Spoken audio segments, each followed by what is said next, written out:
अल्हम्दुलिल्लाहि वहदा वस्सलातु वस्सलामु अला मन ला नबिय्य बअदा व अला आलिहि व सहबिहि व अहले बैतिहि अजमाइन।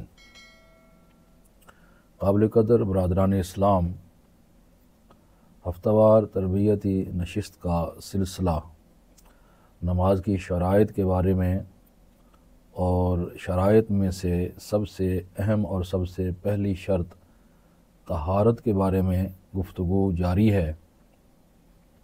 गुज़श्ता असबाक में तहारत के बारे में और फिर वज़ू के फ़राइज़ के बारे में बिलखुसूस वज़ाहत हुई। आज के इस सबक में हम वज़ू की सुन्नतों के बारे में वज़ाहत पेश करेंगे, जो कि कुरान और हदीस के दलाइल के साथ होगी। वज़ू के फ़राइज़ तो वही हैं जो कुरान पाक की आयत में इरशाद फरमाए गए। चेहरा धोना, कोहनियों समेत हाथ धोना, सर का मसा करना, चौथाई सर का, और टखनों समेत पाँव धोना। आइए अब वज़ू की सुन्नतों के बारे में जानते हैं कि जो हम वज़ू के अंदर बतौर सुन्नत आज़ा को धोते हैं उनके बारे में हदीस नबविया में क्या दलाइल हैं। क्योंकि हमारा मिशन हनफी नमाज के हर मसला के बारे में कुरान और हदीस से दलील पेश करना है। तो सबसे पहले वज़ू की जो सुन्नत है वो नीयत करना है। अब नीयत करने के बारे में पहले तो इख्तिलाफ समाअत फरमाइए।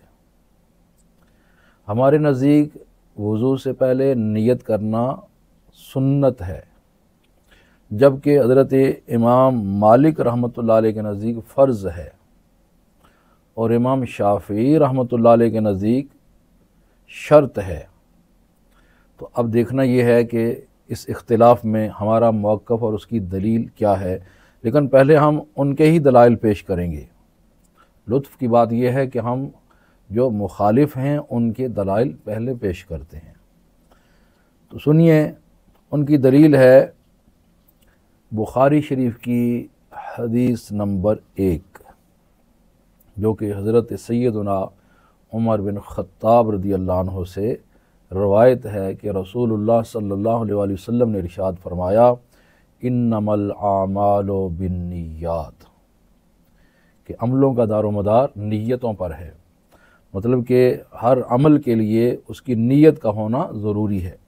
बहुत खूब हदीस शरीफ है, इस पर अमल होना चाहिए। एक तो ये दलील हुई इमाम शाफ़ी और इमाम मालिक की।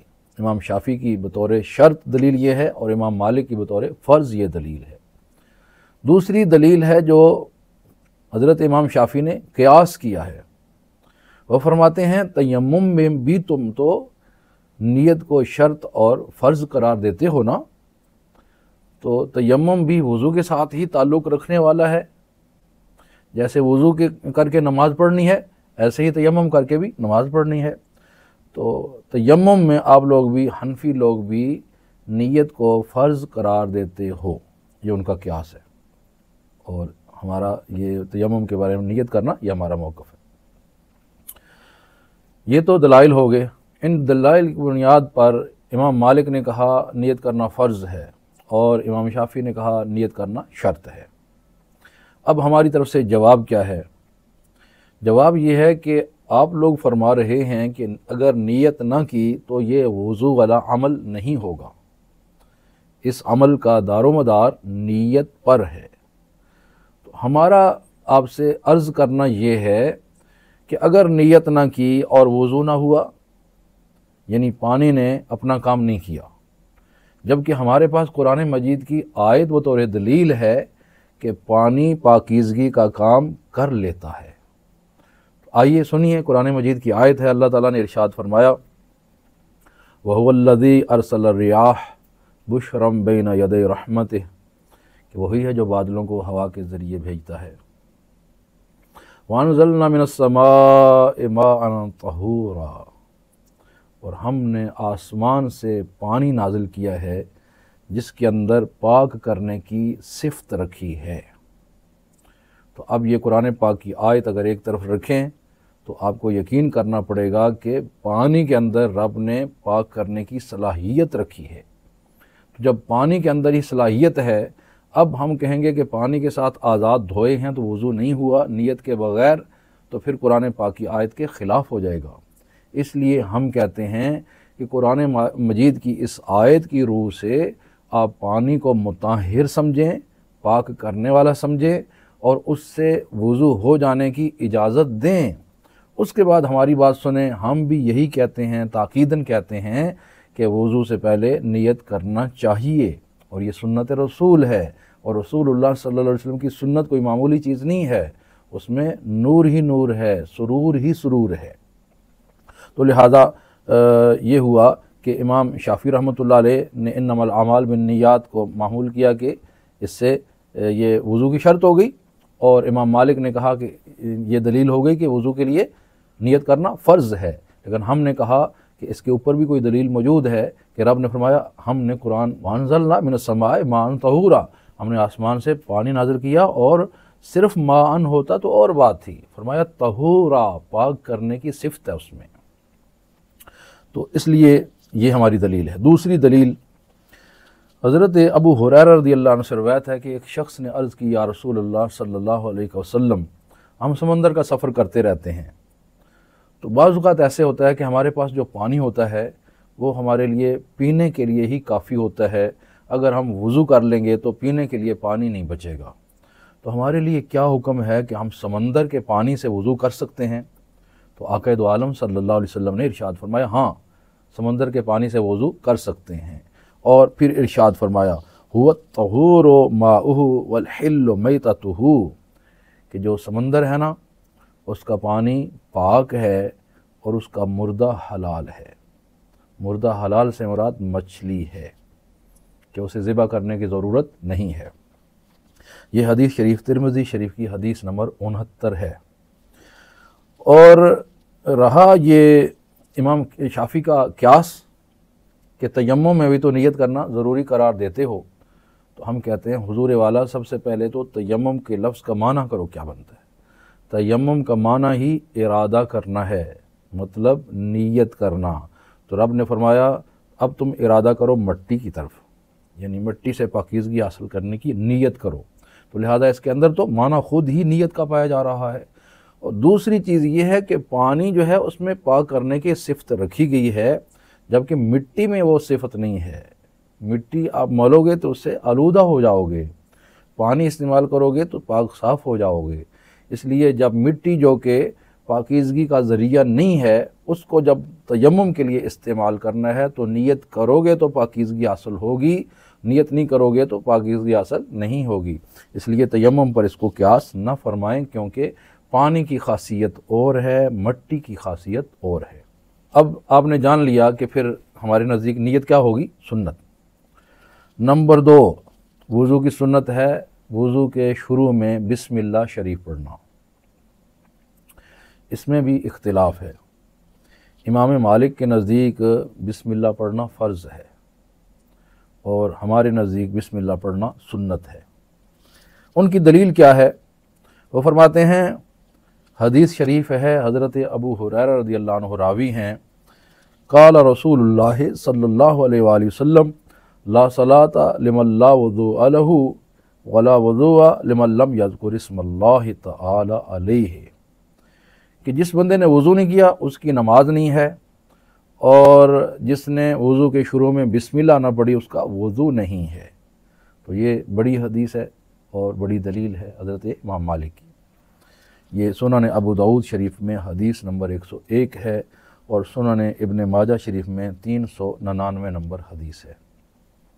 अब इसका जवाब क्या है? हज़रत इमाम हसन बसरी रहमतुल्लाह अलैह आप फरमाते हैं कि जो वज़ू करने वाला होता है युसम्मी इज़ा तवज़्ज़अ, जब वज़ू करे तो बिस्मिल्लाह शरीफ पढ़े। फ़इल्लम यफ़अल अज्ज़अहु, लेकिन अगर वो बिस्मिल्लाह ना भी पढ़े तो फिर भी वज़ू हो जाएगा।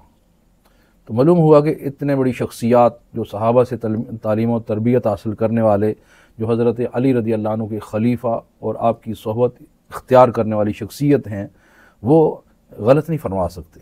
इसलिए मालूम हुआ कि वो कहना ये चाहते हैं कि बिस्मिल्लाह पढ़ना चाहिए। हमने भी लिखा हुआ है वज़ू की सुन्नत नंबर 2 बिस्मिल्लाह शरीफ, ठीक है। लिहाजा हम भी कहेंगे पढ़ना है, लेकिन ये फ़र्क बताना कि फ़र्ज़ है या सुन्नत, ये इंतहाई ज़रूरी है। इसलिए कि जब फ़र्ज़ करार दे देंगे तो कोई इसको छोड़ देगा तो वहाँ फतवा क्या दिया जाएगा कि वज़ू नहीं हुआ, वज़ू का फ़र्ज़ नहीं अदा हुआ तो वज़ू नहीं हुआ। और जब हमने सुन्नत करार दिया हुआ है तो किसी ने पढ़ लिया तो बहुत अच्छा है, पढ़ना चाहिए। और अगर किसी ने बिस्मिल्लाह ना पढ़ी तो उस पर फतवा क्या होगा कि वज़ू हो गया है। इसलिए इस इख्तिलाफ़ को बताना ज़रूरी है। तो ये इमाम हसन बसरी रहमतुल्लाह अलैह की रवायत पेश कर दी मैंने। ये मुसन्नफ़ इब्न अबी शैबा में हदीस नंबर 18 है। दूसरे नंबर पर हज़रत अबू हुरैरा रज़ियल्लाहु अन्हु रावी हैं कि रसूलुल्लाह सल्लल्लाहु अलैहि वसल्लम ने इरशाद फरमाया, यानी ख़ुद हुजूर का ही इरशाद आगे मन तवद्दा व ज़करा अस्मल्लाह ततहरा जसद कुल्लुहु, कि जिसने वज़ू किया और वज़ू के शुरू में बिस्मिल्लाह शरीफ पढ़ी तो उसका सारा बदन पाक हो गया। कितनी बरकत है बिस्मिल्लाह शरीफ से।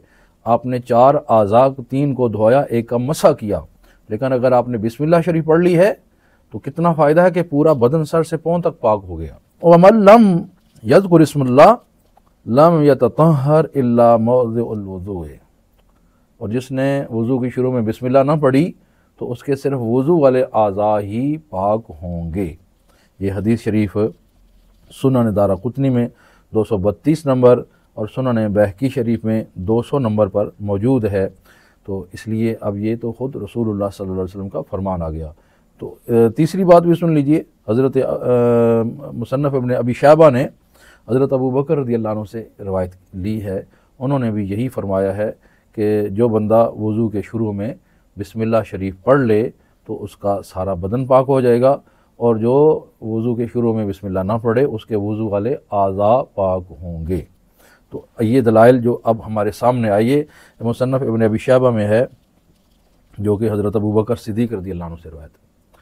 तो अब ये दलाइल जब सामने आए तो हमें देखना पड़ेगा ना कि किसी भी दलील को साइड पे लगाना ये दुरुस्त बात नहीं है, सारे दलाइल को साथ लेके चलें। तो अब एक तरफ ताकीद है कि बिस्मिल्लाह के बगैर वज़ू नहीं होगा, और दूसरी तरफ ये भी है कि बिस्मिल्लाह नहीं पढ़ी है तो आज़ाए वज़ू तो पाक हो जाएंगे। तो हमने इसका नतीजा क्या निकाला, वो हदीस शरीफ भी हमारे नज़दीक दुरुस्त रहेगी और ये अहादीस भी दुरुस्त रहेंगी। ये अहल सुन्नत और ख़ास करके अहनाफ का ये तरीक़ाकार है कि किसी भी हदीस पर इनकार नहीं होता। तो लिहाजा हमने कह दिया कि फ़राइज़ तो वही हैं जो कुरान पाक की आयत में हैं, और ये बिस्मिल्लाह शरीफ पढ़ना सुन्नत हुआ और जिसकी बरकत बेबहा है। अब यहाँ पर एक चीज़ की वजाहत करता जाऊँ कि पुराने ज़माने में तो इस्तिंजा वाली जगह कोई अलग होती थी और वज़ू वाली जगह अलग होती थी, लिहाजा वज़ू के शुरू में बिस्मिल्लाह पढ़ना आसानी से पढ़ा जाता था। अब हमारे यहाँ घरों में अटैच बाथ वगैरह हैं और उसी बाथ के अंदर ही वज़ू का इंतज़ाम होता है, तो अब वहाँ खड़े होकर बिस्मिल्लाह शरीफ पढ़ना तो ये अदब के ख़िलाफ़ है। वहीं टॉयलेट है और वहीं खड़े होकर बिस्मिल्लाह शरीफ पढ़ना ये आदाब के ख़िलाफ़ है। लिहाजा मशवरा है जो कि उलमा की राय से मैं पेश कर रहा हूँ।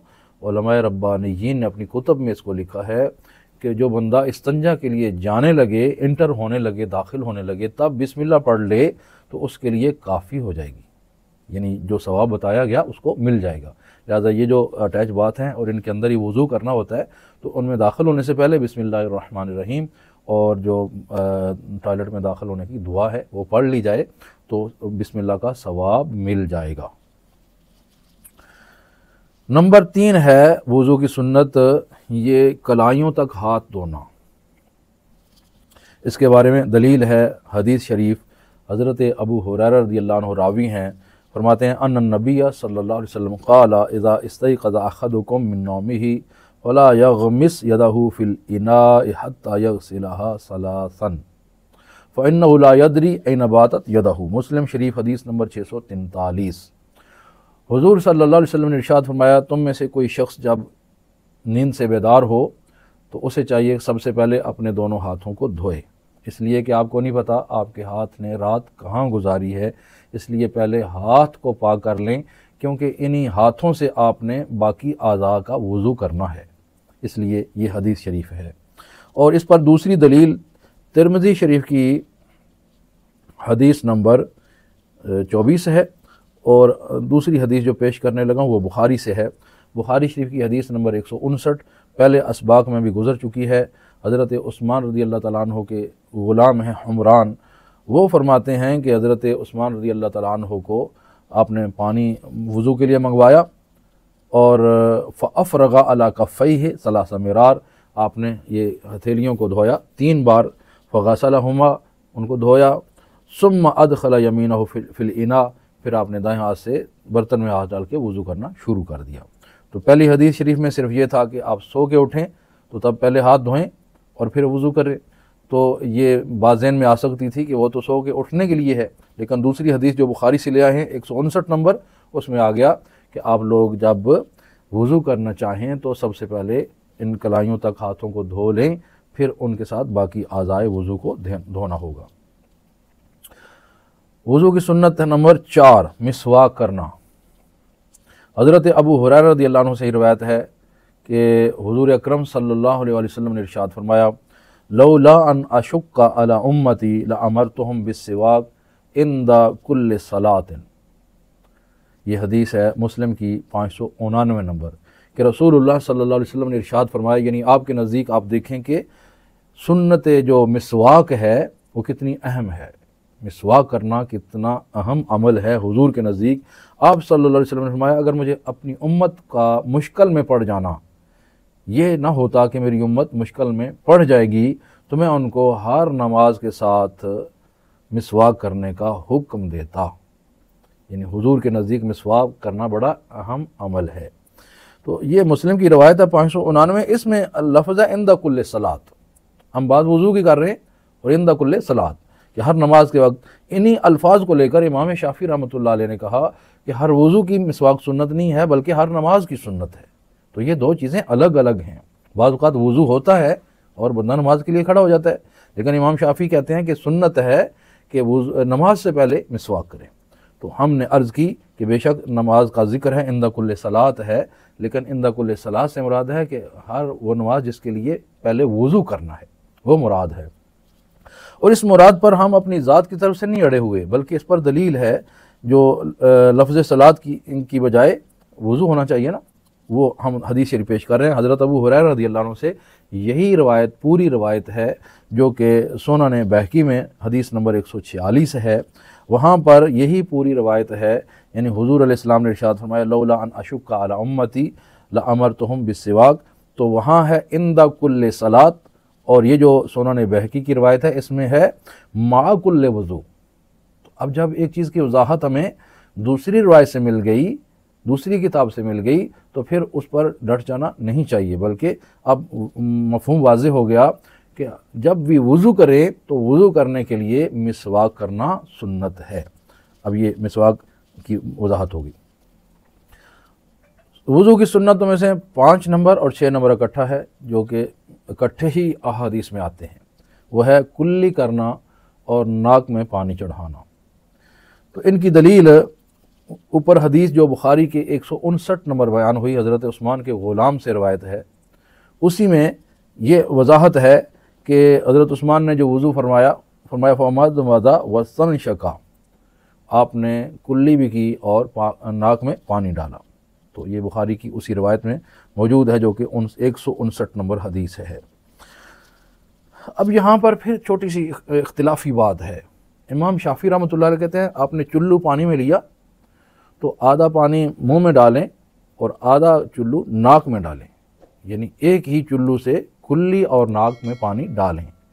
ये इमाम शाफ़ी का कहना है, और उनके पास दलील है, इसकी हदीस शरीफ है जिसमें इस बात का ज़िक्र है। लेकिन बाज़ जगह रावी से भी ये बात हो सकती है, भूल हो सकती है, बयान करने में हो सकती है, इसलिए जो क्लियरली बात है वो हम पेश कर रहे हैं, और वो रवायत अबू दाऊद शरीफ में है, और उन्होंने पूरा बाब बांधा है कि वज़ू अपना कुल्ली के लिए अलग से पानी लेना है और नाक में पानी चढ़ाने के लिए अलग से पानी लेना है। उन्होंने पूरा बाब बांधा, और वहाँ पर उन्होंने लिखा, रावी के अल्फाज हैं कि फ़राअयतुहु यफ़सिलु बैनल मज़मज़ा वल इस्तिंशाक़, कि मैंने रसूलुल्लाह सल्लल्लाहु अलैहि वसल्लम को देखा कि आप कुल्ली के लिए अलग से पानी ले रहे हैं और नाक में पानी चढ़ाने के लिए अलग से ले रहे हैं। यफसिलो, अलग अलग है। तो अब जो अलग अलग की बात आ गई तो वहाँ अब जानना पड़ेगा, कहीं ऐसा हो गया होगा ना कि हुजूर अलैहिस्सलाम पानी की किल्लत है या कोई ऐसा मसला आ सकता है, तो वो कभी हो गया। लेकिन असल में तो तरीका यही होना चाहिए ना कि कुल्ली के लिए अलग से पानी इस्तेमाल हो और नाक में पानी अलग से इस्तेमाल किया जाए। तो ये अबू दाऊद शरीफ की हदीस नंबर 139 से क्लियर हो गया कि कुल्ली के लिए अलग से चुल्लू पानी लेंगे और नाक में पानी चढ़ाने के लिए अलग से लेंगे। और इसकी तायीद करती है इब्न अबी खैसमा की, जो शकीक बिन सलमा से रवायत है, और वो उनकी किताब अत-तारीख़ुल कबीर ले इब्न अबी खैसमा है, और उसमें सनद हसन के साथ अलबानी ने जिक्र किया 1410 नंबर हदीस में यही बात है कि हज़रत अली और हज़रत उस्मान रज़ियल्लाहु अन्हु ने वज़ू फरमाया और उन्होंने भी कुल्ली के लिए अलग से पानी इस्तेमाल किया और नाक में चढ़ाने के लिए अलग से पानी लिया। लिहाजा अब ये बात क्लियर हो गई कि कुल्ली करना और नाक में पानी चढ़ाना ये दोनों सुन्नत हैं और दोनों के लिए अलग अलग से पानी लेना होगा।